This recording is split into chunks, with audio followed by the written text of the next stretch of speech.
Radio Publique Africaine.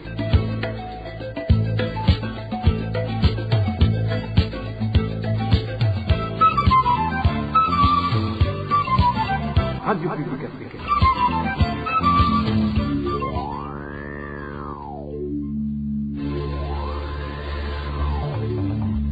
C'est le moment de suivre le journal parlé en français. À la présentation, Émile Nivasumbo. Bienvenue dans cette édition du 5 septembre 2022. Voici les principaux titres. Des magouilles dénoncées à la veille des élections des notables collinaires. Certains membres des partis de l'opposition indiquent que leurs candidatures ne sont pas acceptées. Nous nous rendrons à Chibitoke et à Kirundo.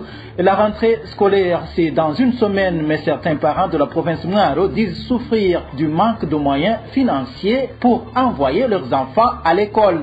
Et les réfugiés burundais de Nyarugusu ont été réveillés ce matin par le bruit des destructions de certains espaces de vente. Et nous allons également en parler tout à l'heure. Dans un instant, le développement de ces titres. Les propos adressés au peuple burundais par le chef de l'État ces derniers temps sont confus. Tantôt, il parle d'un groupe de criminels, de ceux qui détournent les biens publics, et tantôt, il parle de ceux qui ont tendance à renverser le pouvoir. Pourtant, aucune explication ou remède adéquat n'a été émise, comme si Évariste Ndayishimiye assurait la couverture des personnes qui seraient impliquées. L'analyse de la RPA avec Josiane Mouzaneza. En date du 18 juin 2020, lors de l'investiture du président Évariste Ndayishimiye, la communauté tant nationale qu'internationale avait cru à une amélioration, surtout en matière de sécurité, droits de l'homme et lutte contre la malversation, des défis qui s'étaient accentués en 2015 sous le règne de feu Pierre Nkurunziza. La raison avancée était qu'Évariste Ndayishimiye n'avait pas participé dans les abus et exactions commis par le pouvoir en place, plus particulièrement par les généraux de l'armée. Malheureusement, 2 ans plus tard, Évariste Ndayishimiye véhicule et prône des propos qu'il ne tient absolument pas. Tenez, le 5 février 2021, à l'occasion de la célébration de la charte de l'unité nationale, le numéro 1 burundais a lancé un appel aux criminels qui endeuillent le pays de se ressaisir, à défaut de quoi il serait sévèrement puni, vu qu'il les connaissait. Une promesse restée vaine, car aussitôt prononcée, ces mots se sont empressés de s'envoler sans laisser aucune trace. Comme bilan de ces 2 ans au pouvoir, le Focodé a pu répertorier au moins 1200 personnes assassinées, ainsi que 100 personnes portées disparues. Pire encore, lors d'une descente effectuée au barrage de Manda, Évariste Ndayishimiye a confirmé qu'il y a eu des tournements de fonds évalués à 54 milliards de francs burundais, des fonds alloués à l'aménagement de ce barrage. Ce jour-là, un ultimatum de 2 semaines a été donné pour traquer et traduire en justice les fautifs et auteurs de ce vol. Mais, à la surprise générale, aucune suite n'a été réservée à ce dossier, puisqu'il se trouve que le président lui-même est impliqué jusqu'au cou dans ce détournement, selon les investigations menées par la RPA. Récemment encore, le président Évariste Ndayishimiye a réuni les membres de la diaspora burundaise pour leur signifier qu'il a identifié l'équipe de criminels qui exécutent sommairement les gens, et ce, depuis belle lurette.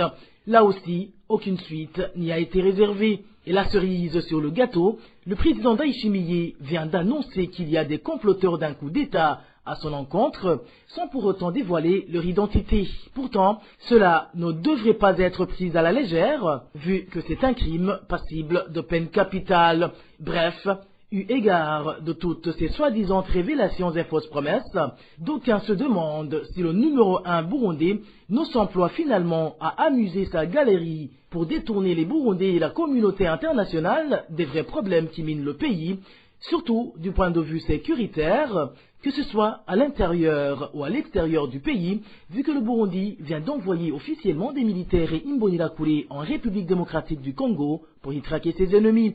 Et certains Burundais doivent s'interroger si finalement le peuple ne devrait pas porter plainte contre Évariste Ndayishimiye pour haute trahison. Le Conseil des notables de la colline et du quartier, c'est le nouvel organe qui traitera en premier des affaires civiles de la compétence des tribunaux de résidence. 15 membres qui composent ce conseil sont élus par l'Assemblée collinaire. Les tribunaux de résidence ne recevront les affaires civiles qu'en recours des conclusions de ce Conseil des notables.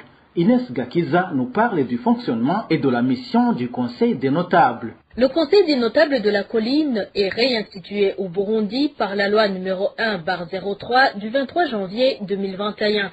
Ce conseil, composé par 15 membres nommés Abahuza bo ku mutumba canke bo muri quartier, a pour principale mission de recevoir les plaintes des parties en litige et donner son avis sur les affaires civiles de la compétence du tribunal de résidence. Le Conseil des notables a aussi pour mission, lit-on à l'article 5 de cette loi, de procéder à la conciliation des parties en conflit lorsque le litige n'est pas de l'ordre public et ne touche pas aux mœurs. Abahuza bo ku mutumba peuvent aussi gérer un conflit résultant d'une infraction en se prononçant sur l'octroi des dommages et intérêts si l'action civile liée est de la compétence du tribunal de résidence. L'accord issu de la procédure est homologué par le tribunal de résidence. Il devient exécutoire avec valeur de jugement définitif, précise l'article 13 de cette loi de janvier 2021. En cas de non-comparution d'une des parties en conflit, deux absences non justifiées, la loi accorde les prérogatives au siège de donner son avis sur le litige. La partie lésée par les conclusions du siège des notables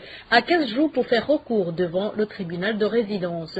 Avant toute instruction d'une affaire civile, le tribunal de résidence devra d'abord vérifier si l'affaire est passée devant le conseil des Abahuza. Les membres du conseil ont un mandat indéterminé, stipule cette loi portant réinstitution du conseil des notables au Burundi.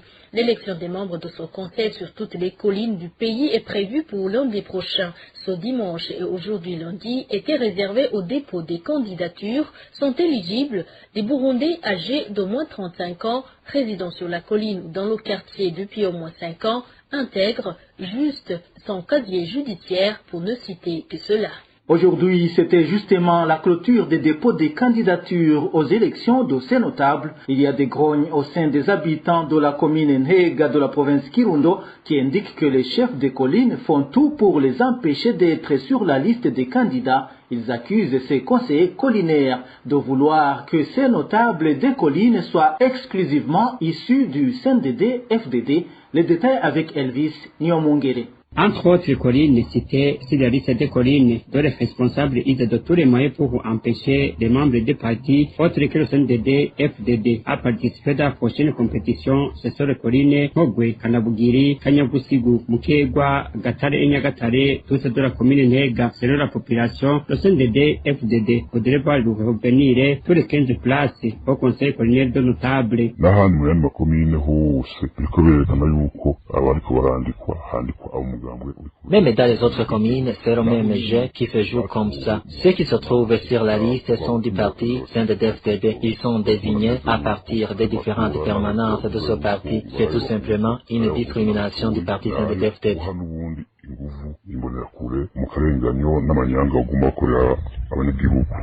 Selon nos sources, parmi cette discrimination est également observable même dans d'autres communes de la province Kirundo.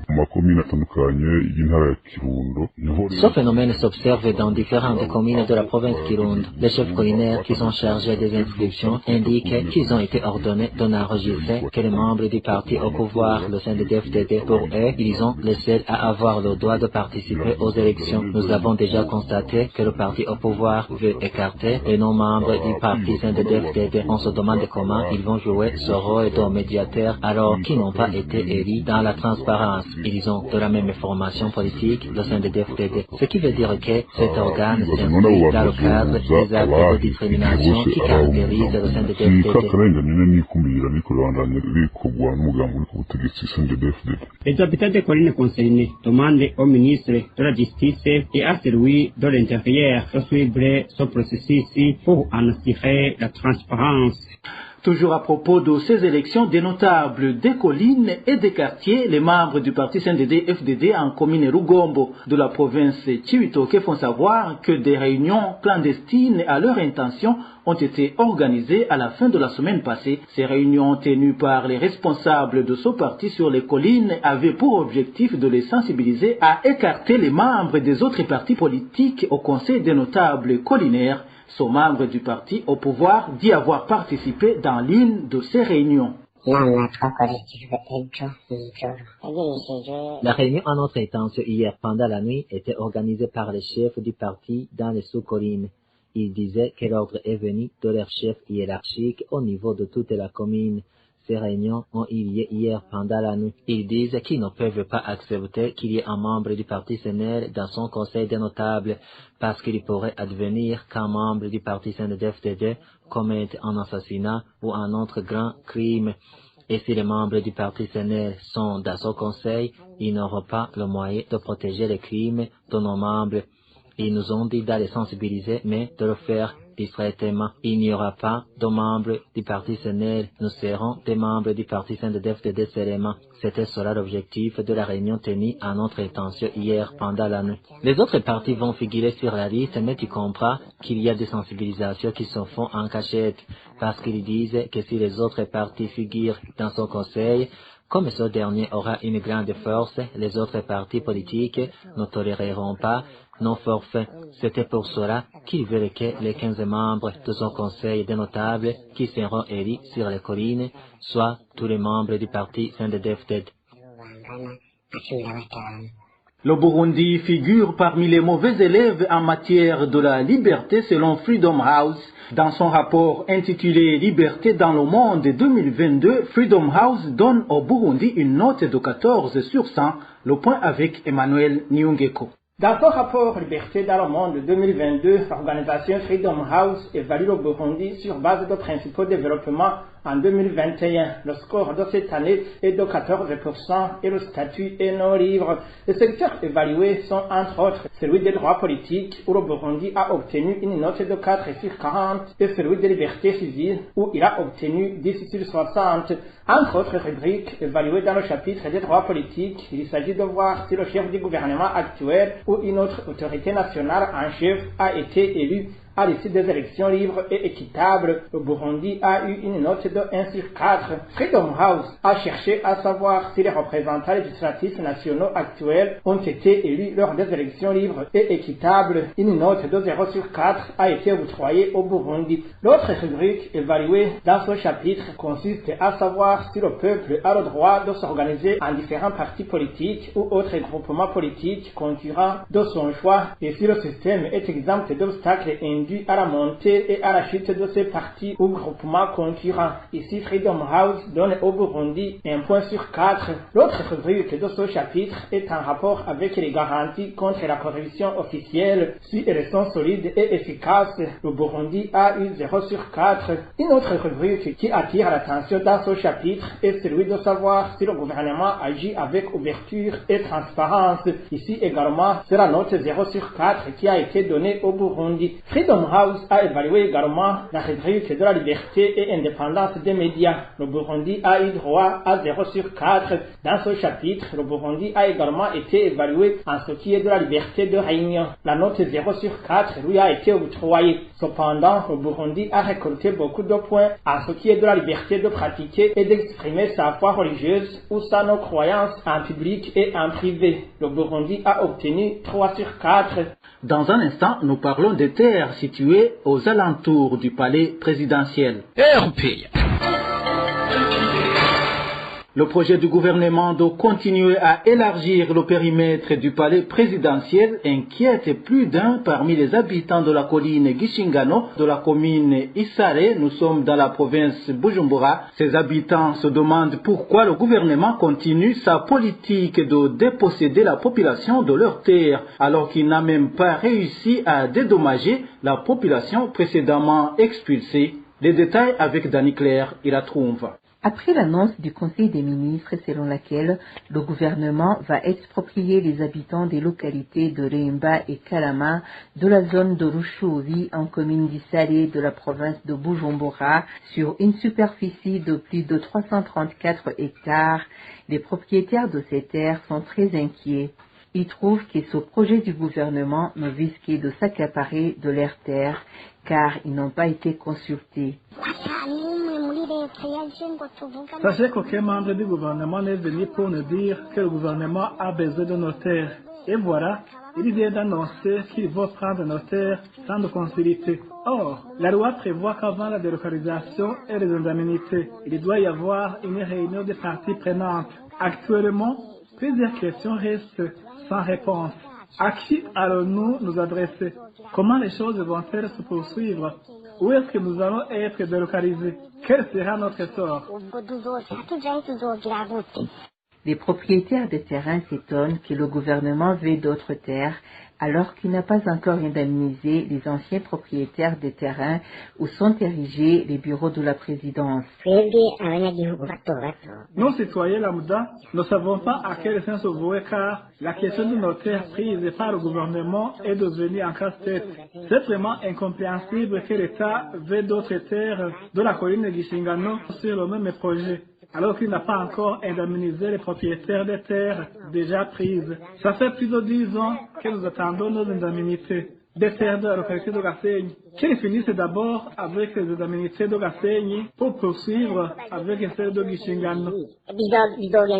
Les anciens propriétaires et les nouveaux propriétaires des terres ont tous peur d'être spoliés de leurs terres, afin qu'ils soient donnés aux autres personnes.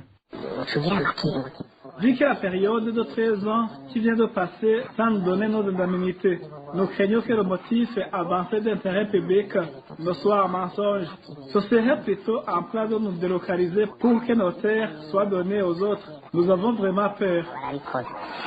Ces propriétaires des terres demandent au président de la République d'intervenir pour qu'ils ne soient pas spoliés au vu et au su de tout le monde. À une semaine seulement de la rentrée scolaire 2022-2023, les parents des élèves des communes Rusaka et Gisozi, nous sommes dans la province de Mwaro, indiquent qu'il leur sera difficile d'envoyer leurs enfants à l'école suite au manque de moyens financiers. Ils précisent qu'en cette période, ils étaient habitués à vendre le bétail, ce qui n'est pas aujourd'hui possible suite aux mesures liées à la lutte contre la fièvre de la vallée du Rift. Le point avec Onésime de Shimagize. Ces habitants des communes qui profitent du marché de bétail de Guibaga indiquent qu'il est quasiment impossible pour eux d'envoyer leurs enfants à l'école pour cette rentrée scolaire suite à la fermeture de ce marché. Ils expliquent que pour avoir le matériel scolaire pour leurs enfants, ils vendaient leurs animaux domestiques dans ce marché. Ils plaident pour la réouverture du marché de Guibaga, d'autant plus qu'il n'y a aucun cas de l'épidémie de la vallée du Rift dans cette localité. Vous avez vu comment le gouvernement a facilité le bon déroulement de la fête des musulmans. Nous lui demandons de faire la même chose pour les parents qui trouvent des moyens pour envoyer leurs enfants à l'école après avoir vendu du bétail, surtout que dans les localités voisines du marché de Guibaga, il n'y a pas eu de cas de l'épidémie de la vallée du Rift.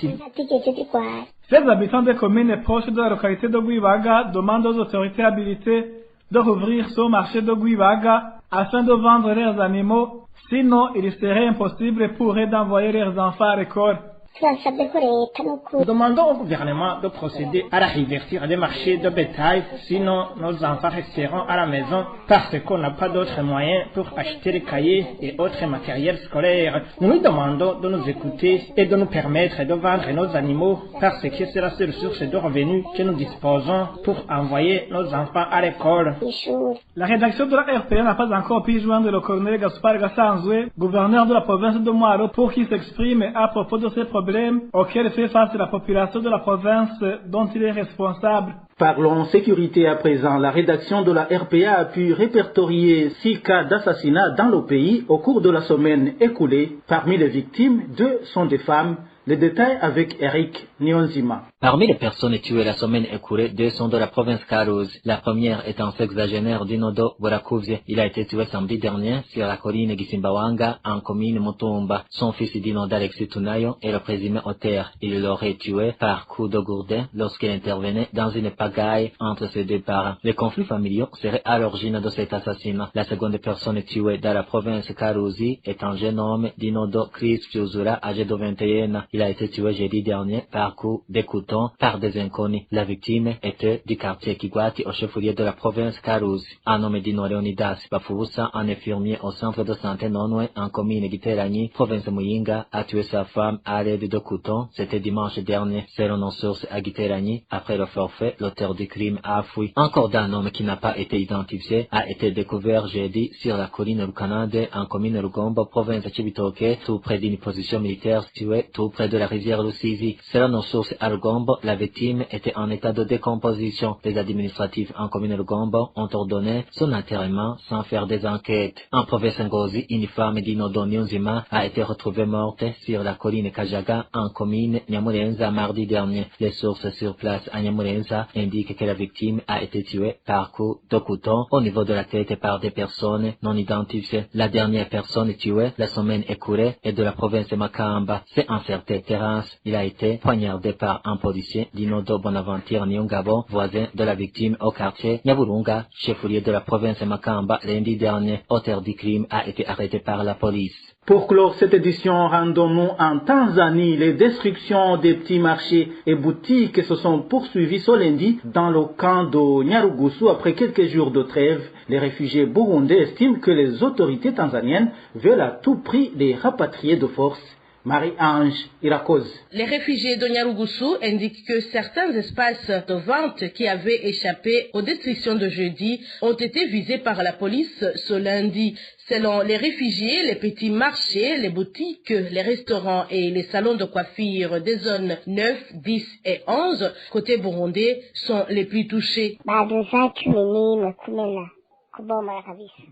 Ils sont venus à 5 heures du matin. Ils ont tout détruit. Nous pensons qu'il n'y a pas de réfugiés qui souffrent plus que nous dans le monde. Il y a beaucoup de pleurs au sein des réfugiés résidant dans les camps en Tanzanie. Nous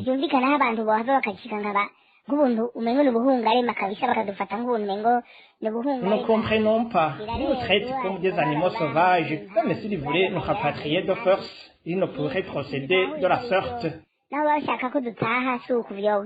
Les réfugiés signalent également que les téléphones portables confisqués par la police le jeudi dernier ont été remis à leurs propriétaires après avoir payé une somme d'argent comprise entre 30 et 80 000 shillings.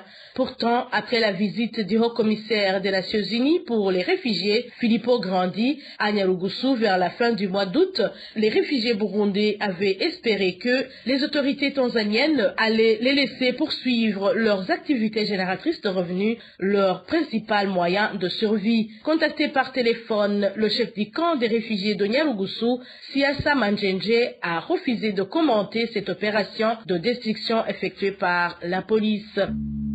Voilà, c'est par ici que nous mettons un point final au journal du 5 septembre 2022. Merci à vous tous qui nous avez suivis. À la présentation, c'était Émile Nibasumba. Au revoir.